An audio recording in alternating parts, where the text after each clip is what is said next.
بسم اللہ الرحمن الرحیم۔ السلام علیکم محترم سامعین اور عزیز طلبہ کرام، امید کرتا ہوں کہ آپ تمام احباب خیر و عافیت سے ہوں گے۔ آج کا ہمارا سبق نمبر 24 ہے، جس میں ہم شاعر انیف بن زبان النبہانی کو پڑھیں گے۔ انیف بن زبان، تو ان کے اشعار بھی ماشاءاللہ بہت اچھے ہیں، بہت بلیغ و فصیح ہیں۔ تو آئیے ان کے اشعار کو پڑھتے ہیں اور اس کے بعد اس کا ترجمہ کرتے ہیں۔ وقال أنيف بن زبان النبهاني: جمعنا لكم من حي عوف ومالك كتائب يردي المقرفين نكالها، لهم عجز بالرمل فالحزن فاللوى، وقد جاوزت حيي جديس رعالها، وتحت نحور الخيل حرشف رجلة تتاح لغرات القلوب نبالها، أبى لهم أن يعرفوا الضيم أنهم بنو ناتق كانت كثيرا عيالها، فلما أتينا السفح من بطن حائل بحيث تلاقى طلحها وسيالها، دعوا لنزار وانتمينا لطيء كأسد الشرى إقدامها ونزالها، فلما التقينا بين السيف بيننا لسائلة عنا حفي سؤالها، ولما تدانوا بالرماح تضلعت صدور القنا منهم وعلت نهالها، ولما عصينا بالسيوف تقطعت وسائل كانت قبل سلما حبالها، فولوا وأطراف الرماح عليهم قوادر مربوعاتها وطوالها، جمعنا لکم، ہم نے تمہارے لیے جمع کیا ہے، من حی عوف و مالکی، اے بنو اسد۔ لکم میں خطاب ہے بنو اسد کو کہ اے بنو اسد، میں نے تمہارے لیے قبیلہ عوف اور مالک سے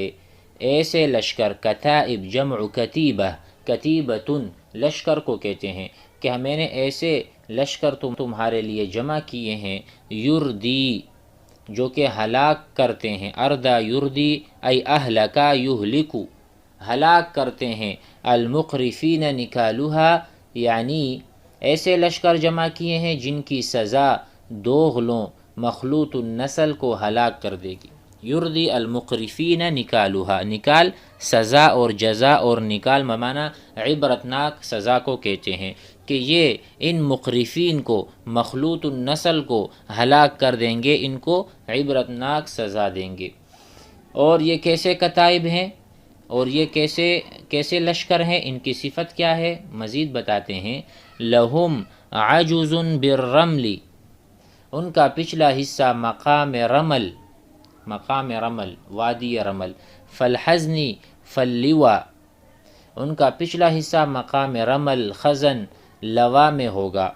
گویا کہ میں کہتا ہوں کہ لشکر کا ایک سرا مثلا پاکستان میں ہے تو دوسرا سرا افغانستان میں ہے، اتنی لمبی قطار یا اتنا بڑا لشکر، اس کا پچھلا حصہ مقام رمل خزن لوا میں ہوگا، اور اگلا حصہ قبیلہ جدیس میں، ٹھیک ہے، دونوں قبیلوں سے آگے ہوگا، کہ وقد جاوزت حیی جدیس رعالها، اسی طرح جو دو قبیلے ہیں، یہ جو لشکر ہیں دونوں قبیلوں سے وہ جاوزت تجاوز کیے ہوئے ہیں، آگے ہوں گے جدیس رعالها، قبیلہ جدیس کے دونوں قبیلوں سے آگے ہوگا ہمارا یہ لشکر۔ یہ ایسا لشکر ہے جس کا پچھلا سرا اور اگلا سرا بہت دور تک پھیلا ہوا ہے۔ آگے کہتے ہیں وَتَحْتَ نُحُورِ الْخَيْلِ، اور گھوڑوں کے سینوں کے نیچے، نحور نحر کہتے ہیں سینے سے یعنی حلق سے توڑا نیچے یا گلے سے توڑا نیچے، اس کو نحر کہتے ہیں، جہاں پر ہم اونٹ کو گویا کہ ذبح کرتے ہیں۔ وَتَحْتَ نُحُورِ الْخَيْلِ، گھوڑوں کے جو نحور ہیں اس سے نیچے، حرشف رجلۃ، اور گھوڑوں کے سینوں کے نیچے آگے کی جانب پیادہ ٹڈی دل ہے۔ حرشف رجلتن، ٹڈی دل جو کہ پیادہ ہے، گویا کہ جن کے تیر غافل دلوں میں لگنے کے لیے تتاح، وہ تتاح ہیں یا وہ مہیا ہیں، ان کو تیار کیا گیا ہے۔ یہ جو پیدل چلنے والی جماعت ہے، ان گھوڑوں کے سینوں سے آگے جو ایک جماعت چل رہی ہے، جو ٹڈی دل اس کو کہہ دیا کہ وہ ایسا لشکر ہے جس کے اوپر پہنچتا ہے اس کو کاٹ کاٹ کے چیر کے رکھ دیتا ہے، ایسی ان کی تیزی ہے۔ دیکھتے ہیں تتاح ای رماحها وطعانها متاحۃ معدۃ مہیئۃ موفرۃ، وہ تیار کیے گئے ہیں لغرات القلوب نبالها، کہ جن کے تیر غافل دلوں میں لگنے کے لیے مقرر ہیں۔ نبال، نبال تیر کو بھی کہہ سکتے ہیں، ہم نے کہا تھا النبل اسم جمع للسہم، کہ نبل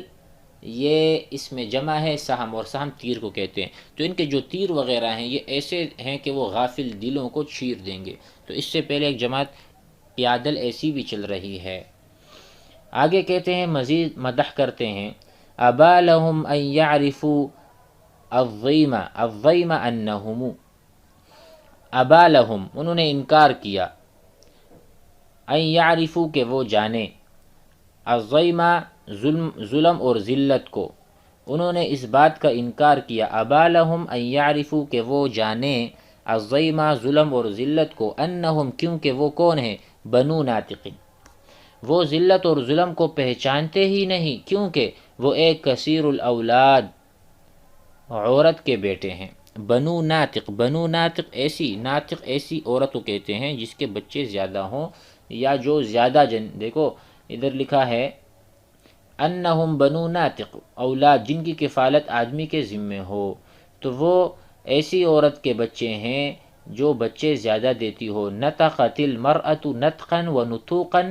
کثیر الاولاد ہونا، تو بنو ناطقین ایسی عورت کے بچے ہیں جس کے اولاد زیادہ ہوتے تو وہ گھبراتے نہیں ہیں، وہ ظلم کو بالکل بھی نہیں جانتے۔ کانت کثیر عیالها،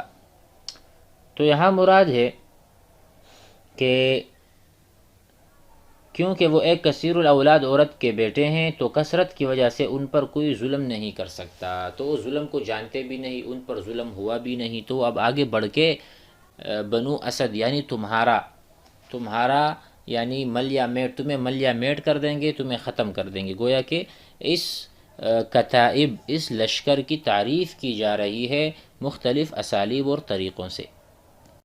فلما اتینا، فلما حضرنا، اور جب ہم حاضر ہوئے، الصفحہ ای اسفل الجبل، پہاڑ کا نیچا حصہ، پہاڑ کا جو نچلا حصہ ہے یا دامن ہے وہاں پہنچے، من بطن ای من وسطی، درمیان میں، حائل ایک جگہ کا نام ہے۔ جب ہم پہاڑ کے اس جگہ میں پہنچے کہ جو حائل کا مقام ہے، بحیث تلاقا، جہاں پر آپس میں لڑائی ہوئی تھی، آپس میں تصادم ہوا تھا، طلحها وسیالها، جب ہم مقام حائل کے دامن کوہ میں آ گئے جہاں طلحہ یا طلح اور سیال کے درخت باہم ملے ہوئے ہیں، بحیث تلاقا طلحها وسیالها، جہاں پر یہ مقام کا نام ہے جہاں آپس میں دونوں طرف کے وہ جو درخت ہیں وہ ملے ہوئے ہیں۔ دعوا لنزار، تو بنو اسد نے دعوت دی، تو انہوں نے بنو نزار کو پکارا، دعوا لنزار، تو بنو اسد نے وہاں پر آواز لگائی، نزار قبیلے کو بلایا، وانتمینا لطیء، تو انہوں نے بنو نزار کو پکارا اور ہم نے بنو طی کی طرف اپنی نسبت کی اور ان کو اپنی مدد کے لیے بلایا۔ کاسد الشرع، اس کی حالت کیا تھی؟ کہتے ہیں اس حال میں کہ ہماری پیش قدمی اور لڑائی جو تھی وہ جنگل کے شیروں کی طرح تھی۔ کاسد الشرع، ہم نے اپنی نسبت کی قبیلہ طی کی طرف، ان کو بلایا، کاسد الشرع، ایسے شیروں کی طرح، اقدامها ونزالها، کہ جو لڑائی میں شیروں کی طرح ہوتے ہیں۔ نزال لڑائی کو کہتے ہیں، اقدام آگے بڑھنے کو، اقدام آگے بڑھنا، نزال لڑائی، ہم بالکل شیروں کی طرح ہیں۔ فلما التقینا، اور جب ہم آپس میں لڑے اور جب ہمارے درمیان مڈ بھیڑ ہوئی یعنی جنگ ہوا، بین السیف بیننا، تو تلوار نے ہمارے درمیان فیصلہ کیا، جب ہمارے درمیان مٹ بھیڑ ہوئی تو تلوار نے اس عورت کے لیے آشکارا کر دی جو بہت اصرار کے ساتھ پوچھ رہی تھی۔ دیکھو فلما التقینا بین السیف بیننا، تو سیف نے بالکل تلوار نے بالکل ظاہر کر دیا، بین کر دیا لسائلۃ، اس عورت کے سامنے ہر کچھ ظاہر ہو گیا جو پوچھ رہی تھی، عنا ہمارے بارے میں، حفی سؤالھا، تو وہ عورت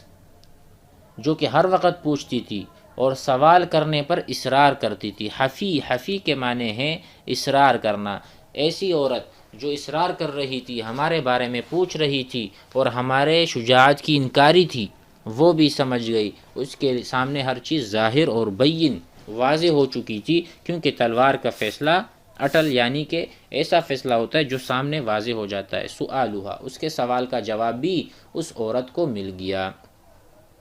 وَلَمَّا تَدَانَوْا بِالرِّمَاحِ تَضَلَّعَتْ، اور جب وہ نیزہ لے کر قریب آ گئے، تدانو بمعنی التدانی التقارب، جب وہ قریب آ گئے، تدانا الدانیہ قطوفها دانیہ، کہ جنت میں جو وہ ہوں گے پھل ہوں گے وہ بہت قریب ہوں گے جنتی کے، جنتی اپنے ہاتھ سے پھل توڑے گا۔ تو یہاں پر دانیتن تدانو، جب وہ قریب ہو گئے، بالرماح متلبسین بالرباح، یعنی اور جب وہ نیزے کے لیے قریب آ گئے، بالرماح تضلعت صدور القنا منہم، تو ان کے خون سے نیزوں کی نوکیں سیراب ہوئیں۔ تضلعت، ہم کہتے ہیں نا کہ ہم زمزم کا پانی جب پیتے ہیں، فنحن نتضلع بماء زمزم، ہم پانی اتنا پئیں کہ ہمارے معدے جو ہے نا وہ بھر جائیں پانی سے۔ تو التضلع یعنی اپنے آپ کو خوب سیر کرنا، خوب بھرنا۔ تو کہتے ہیں تضلعت صدور القنا، تو نیزوں کے جو نوک ہیں یا سرے ہیں وہ خوب کیا کہیں گے، شبعت وانتفخت، یعنی سیر ہو کر پسلیوں کا بھر جانا، اتنا پانی پینا۔ تو گویا کہ تو ان کے خون سے ہمارے جو نیزے ہیں ان کی نوکیں سیراب ہوئیں۔ وعلت نہالھا، علت نہالھا اس کا ترجمہ ہے کہ پہلی بار اتنا پیا گیا، اتنا کہ پہلی مرتبہ یہ تھی کہ اتنا خون ہمارے تلواروں نے پیا ہے۔ کہتے ہیں کہ پہلی مرتبہ پینے والے نیزوں نے دوبارہ اپنی پیاس بجھائی۔ وَلَمَّا تَدَانَوْا بِالرِّمَاحِ تَضَلَّعَتْ، تو بالکل سیراب ہو گئیں، پسلیاں بھر گئیں، صدور القنا، کس کے، نیزوں کے جو نوکے ہیں، منہم ان لوگوں سے جن کو ہم نے قتل کیا یا مارا، وعلت نہالھا، گویا کہ اس نے اتنا پیا کہ اس سے زیادہ کبھی نہ پیا، یا دوسری مرتبہ پانی پینا کو علا یا علت کہتے ہیں، علا یعل نہالھا، دوسری مرتبہ وہ اس کی پیاس بجھی۔ وَلَمَّا عَصَيْنَا، اور جب ہم نے تلواروں کو لاٹھیوں کی طرح پکڑا، وَلَمَّا عَصِينَا بِالسُّيُوفِ، اور جب ہم نے تلواروں کو لاٹھی بنائی، عصینا بمعنی ہم نے اس کو عصا بنایا۔ آپ جانتے ہیں وَمَا تِلْكَ بِيَمِينِكَ يَا مُوسَىٰ قَالَ هِيَ عَصَايَ، یہ تو میری لاٹھی ہے۔ تو جب ہم نے لاٹھی بنائی کس کو، تلوار کو، تقطعت، اور جب ہم نے تلواروں کو لاٹھیوں کی طرح استعمال کیا یا پکڑا تو وہ وسائل اور تعلقات ختم ہو گئے۔ تقطعت وسائل، تو وہ وسائل اور تعلقات منقطع ہو گئے، تقطعت ٹوٹ گئے۔ کانت قبل سلما حبالھا، بعد اس کے کہ پہلے وہ آپس میں صلح کی رسیاں تھیں۔ کانت قبل، اس سے پہلے کہ یہ جو وسائل تھے یہ سلم کہتے ہیں امن کو، سلم کہتے ہیں صلح کو، یعنی قبل ہماری صلح تھی اور اب ہم نے کیا کیا، تلواروں کو ہم نے لاٹھیاں بنائی، تو وہ سلم حرب میں، وہ جو امن تھا وہ خوف میں، وہ جو امن تھا وہ لڑائی میں بدل گیا۔ سلما حبالھا، اس کی جو رسیاں تھیں وسائل کی، پہلے صلح کے لیے استعمال ہوتی تھیں اور اب اس میں ہمیں جنگ نظر آ رہی تھی۔ تو اب اخیر میں کہتے ہیں فولوا ای انہزموا، تو انہوں نے شکست کھا لی، چنانچہ وہ جو بنو اسد ہیں بھاگ گئے۔ انہزموا فولوا فروا، تو وہ بھاگ دوڑے اور بھاگ گئے۔ واطراف الرماح علیہم، چنانچہ وہ بنو اسد جو تھے بھاگ گئے دراں حالے کے، لمبے اور درمیانہ قد نیزے ان پر قابو یافتہ تھے، یعنی لمبے لمبے نیزے کسی کے پیٹھ میں تو کسی کے پیٹ میں، یا کسی کو وہ لگتے ہوئے اور وہ دوڑتے ہیں بھاگتے ہیں، پیچھے سے ہم ان پر نیزے برسا رہے ہیں۔ فَوَلَّوْا اطراف الرماح، نیزوں کی جو نوکیں ہیں وہ ان کو چھو رہی ہیں، ان کو مار رہی ہیں۔ قوادر مربوعاتها، قوادر یعنی کہ جمع، یہ قوادر قادر کی جمع ہے، گویا کہ یہ جو رماح ہیں، اطراف الرماح ہیں، یہ قوادر ہیں، یہ قادر ہیں ان پر، ٹھیک ہے۔ مربوعات کہتے ہیں درمیانہ، اور اسی طرح لمبے یا کہتے ہیں آپ کے اطراف یا رماح کی طرف، یعنی مربوعات القوادر یا مربوعات الرماح جو